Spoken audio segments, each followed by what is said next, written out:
Alright guys, it is 10 p.m.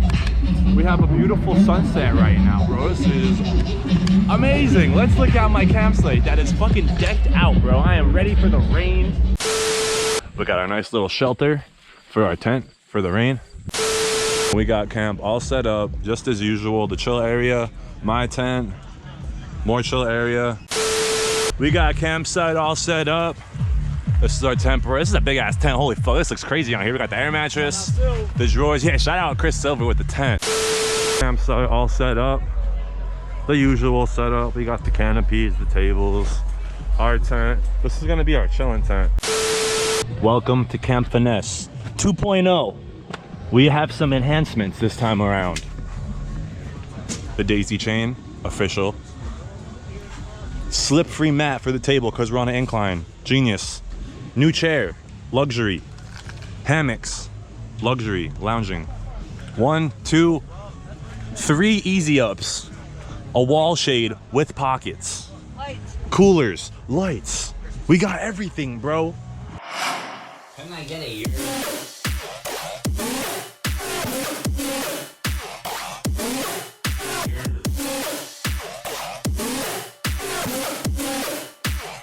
I'm the festival finesser.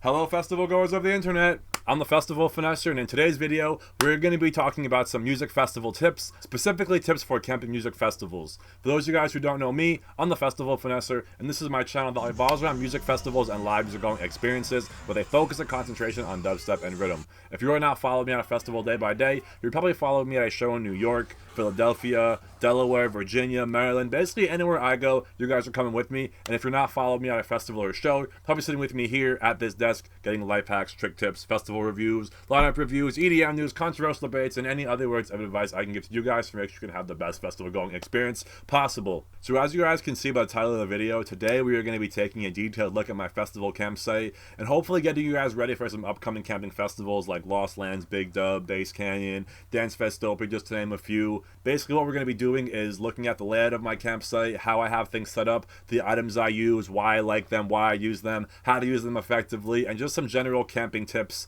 and hacks along the way, hopefully. It is important to note that this camping setup you guys are about to see is for 2 people, the Mosh Queen and I, and the items you're about to see are collectively gathered between 2 people, so obviously you don't have to have everything that we are talking about, and keep in mind we have been acquiring this over the course of years. I started my camping adventures in 2016. First off, started with Mysteryland, followed with Camp Bisco, learned a lot at those 2 festivals, and then in 2017 I camped at Lost Lands, and I was feeling like a pro, very confident, learned a lot, and had no really mishaps go down. 2018 I did Bisco again, then we also did Lost Lands. 2019 I did Electric Forest, Big Dub, and Lost Lands again, and now we are back in festival season full swing, and my goal for this video is to get you guys prepared and feeling confident and living like a king, luxuriously, comfortably at your campsite. So let's jump outside and take a look at this setup.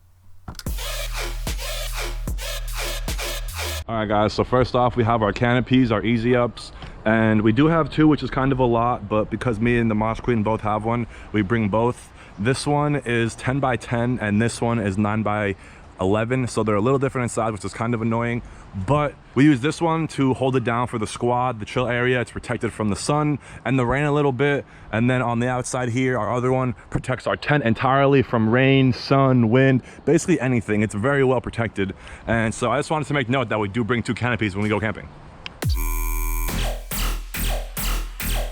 So next guys, we have our tent. It's a 6-person tent. I don't recall how much it costed, but it is not a pop-up or easy tent. It is kind of annoying to set up, but the one plus side is that it is very compact when packing in comparison to a pop-up tent. So while we're talking about tents and canopies, it is important that you stake these items in because they can shift, they can blow away, they can break, and you just want your stuff to be kind of taut and tight. You don't want it to be like droopy and dangly. So I advise getting aftermarket tent stakes. They're $1 from Walmart. I encourage these because they're a lot easier to hammer into the ground because they have these nice heads. They also have these little holes and hooks for attachments like a rainfly, and the ones that they come with are just really puny and annoying. They're not really sharp. They're kind of annoying to hammer in. They hurt your fingers a little bit, and like these ones down here are just way more heavy duty and way more convenient. So I highly advise picking up some aftermarket tent stakes for your campsite.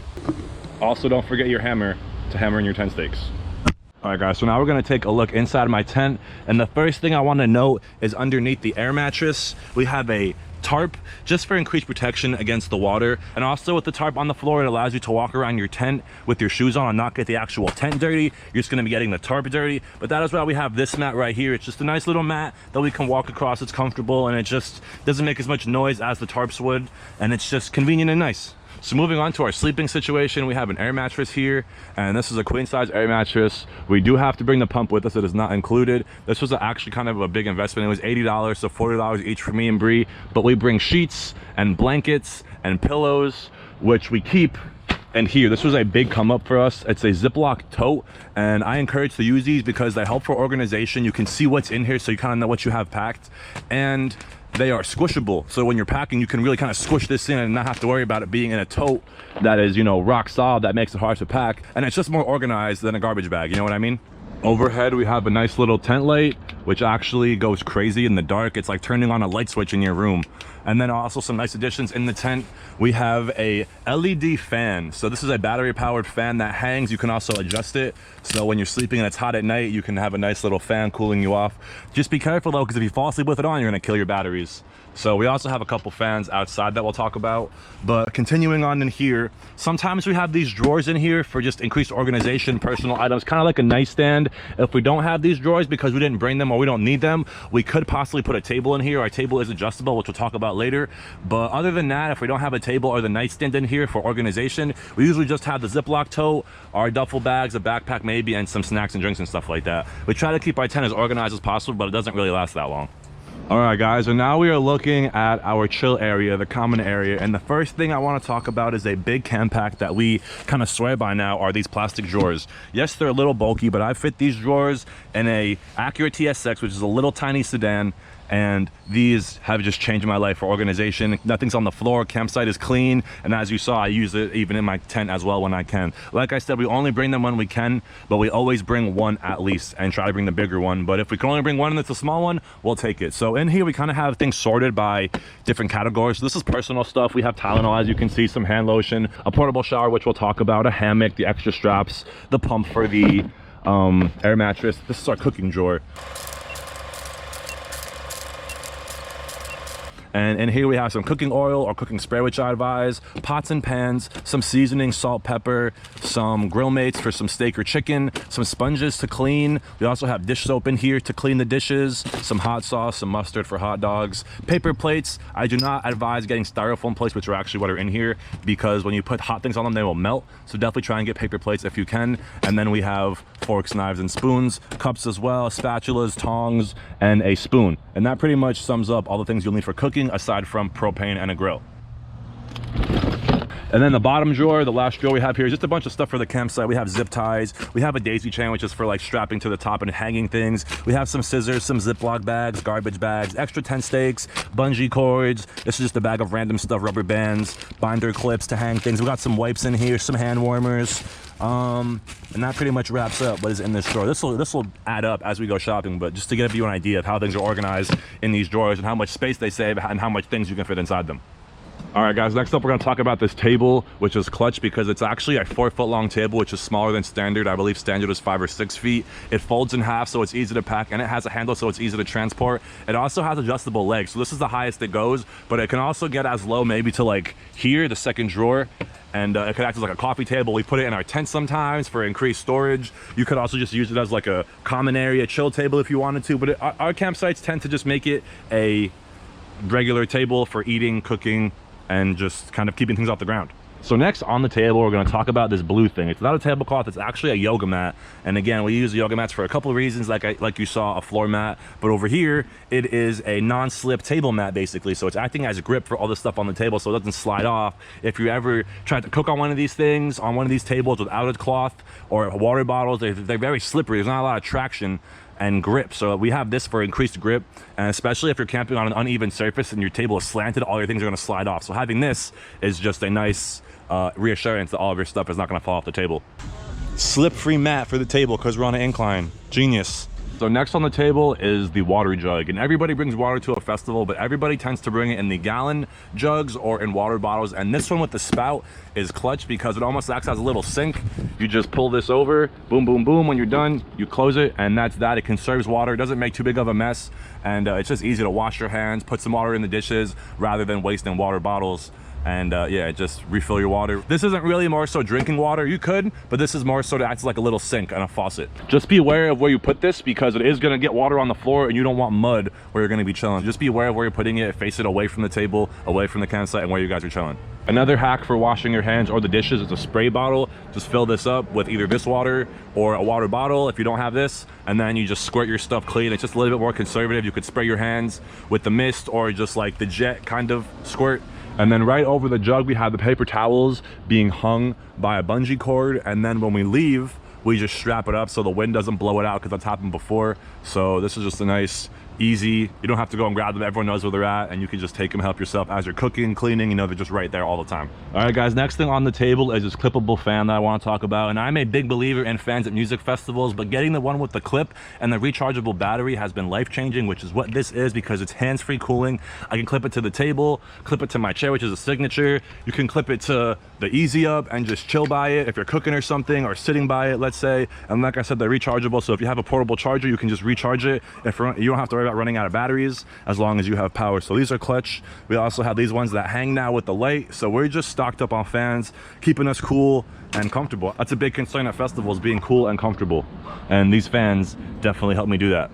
So $13 at Walmart, think about it. So I know you guys are now probably wondering what the heck this big gray tarp thing is on our tent, and it's called a shade wall. We bought it at Walmart, and it basically serves the same purpose as this. I feel like tarps are a little bit more water resistant, but this one is definitely shading us from the sun. But what's also nice about it is it has these pockets. So if you can't bring the drawers, this is something you want to think about, because as well as shading yourself, it is also giving you guys some privacy. And then you could store things you're commonly grabbing, like scissors, bottle opener, cups, sunblock, bug spray, a hammock. You could turn this into a garbage bag if you wanted to. Just put a little bag in here, a little bucket, nice little garbage, and you have one on each side. So definitely clutch, and definitely when the sun is beaming, this does save you. The one thing that I don't like is what you're kind of seeing right now is when the wind comes, it's kind of all up in your table, and if you don't put your table here, you move it over, it kind of is like limiting another entrance, you know, so you're kind of like blocking off your neighbors. So you got to kind of be conscious of where you're putting it, but you want to put it purposefully to be shading yourself from the sun, because that's kind of its purpose. But like I said, if you want to use it for organizational purposes, that is another alternative use for this item. And so one of the reasons our campsite is always kind of the chill spot is because we usually have the most stuff and all the chairs, but we also have lights. Our campsite is always well lit up out here because we have a lantern here that is hanging. These lights are also magnetic. You can get them at Walmart for like 20 bucks, and it takes 40 batteries, and these things are just so powerful. We have one over here. We have a lantern up top being hung by a mini bungee. Just want to point that out because there are a million uses for bungee cords when you're camping. Definitely bring those. Same thing with zip ties. And then another one over here. And like I said, we have the lights over here if we wanted to use them with the fan. We have lights in the tent, so having lights is definitely a plus when you're at camp. It's really annoying when you're getting back to campsite and you're trying to do everything in the dark. You want to have lights, and it's really, again, annoying when you have to do everything with one hand shining a flashlight. So definitely invest in flashlights for the festival. Holy shit, it's dark out here. Where are we walking? When you're walking back, when you're traveling through camp, going to the bathroom. This is why we bring lights to music festivals, because it is fucking dark. Dark. Oh my God, it's blinding. Dark. On the floor, you know what I'm saying? You drop something, you ain't seeing it.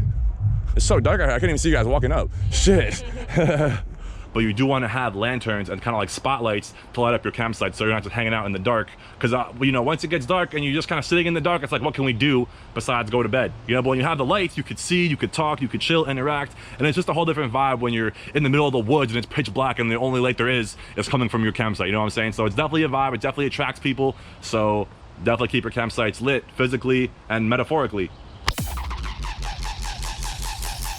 And then on the outside here, we have a couple tarps. As I mentioned, we already have a tarp in our tent under the bed. You could also put one under your tent, but we have 3 tarps strung around each side of the Easy Up for increased protection against the rain, and they are strung together with bungee cords for the most part. Some are zip ties, but this rig in particular is mostly bungee cords, but I have done a couple rigs of this setup using zip ties as shown, and this is to get an idea. There's not really too much leakage. Like, water cannot really get in here. It's very secured. Mini bungees, again, bungee cords and zip ties, guys, are clutch at festivals, as well as tape.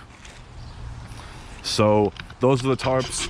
I would suggest bringing 3 to 4 tarps if you're gonna bring this setup, and even just 3 to 4 tarps in general. If you're not gonna be doing this overkill setup with the rain protection, you really only need maybe 2 to 3 tarps, one for under your tent, maybe one for in your tent, and then an extra in case if it rains and you know things are getting wet, you could just throw it over. But the one thing you do want to make note of is when using tarps is I've seen people like to use them as a little welcome mat or put them outside of their tent, and if it rains, all the water is gonna sit in the tarp. It's not going to evaporate into the ground and soak up. So definitely do not leave your tarps exposed. Definitely have them covered or just out like this. You don't want them to catch rain, because even one time I put a tarp over my chair and the water gathered up in here and it pulled the tarp down. So same kind of thing, just totally cover your stuff and make sure the water can't get caught. A lot of the times when it rains, water gets caught in here. Yeah. How are we gonna do that? That's bad. Like a puddle. I have videos of this, and it's actually a problem. So you want to be careful of that, because if it overflows, your tent is right here. So you want to be cautious of that. And that's why you kind of want to make these taut so the water actually drips down. But again, the water is going to be dripping down right in the bottom of our tent, which happens a lot, but we're kind of used to, and we're kind of prepared for that. But we definitely end up staying dry with this setup. So I've never really had too many what happened to the camera? But luckily, we've never had any issues with water getting into the tent. The only issue we ever had with water in the tent is when something was spilled and we just didn't have any paper towels to soak it up. So that's why we have extra paper towels, and that's how we always put lids in all of our things when we're in the tent, right? All right, guys, so the last item we're gonna be talking about is not actually at the campsite per se, but it's right over here in the woods. You know, we got a portable shower hanging from a tree. Doesn't have to hang from a tree. You could just have someone above you hold it, but basically you put water in here, you fill it up if you want to. You could fill it up in the morning, leave it on your car so it's nice and hot, and then come back and take a hot shower. But basically you just have this hanging, and this is the faucet. You just turn this to shower yourself over your head, and then that's really it. So this was a good come up, like $20 I think on Amazon, and it's not the best shower, but the pressure is pretty decent out of this thing, honestly. And it's nice that it has an on and off, so you're not just constantly running the water. You can kind of have some control, and you could just fill this up at a water refill station in the campground if they have one, or you're gonna have to use that jug. So again, you want to make some extra water if you plan on showering, but don't use all of your water for showering, because that would be a problem. I've done that. You also want to bring a towel if you're showering, because paper towels are not going to cut it. You're going to use all of them. So that is a detailed look of what my campsite would look like, guys. I have it pretty much set up and full for you guys. I could sleep out here for 3 days and be chilling, you know what I'm saying? Like, so I hope you guys picked up some tips and items. I do not have a detailed list of all of my camping items yet, but that is something I'm planning to do, to link into videos like this so you could get the exact products that I am using. So if you guys enjoyed this video, if you found it helpful, please like, comment, share, and subscribe. Show it to a friend.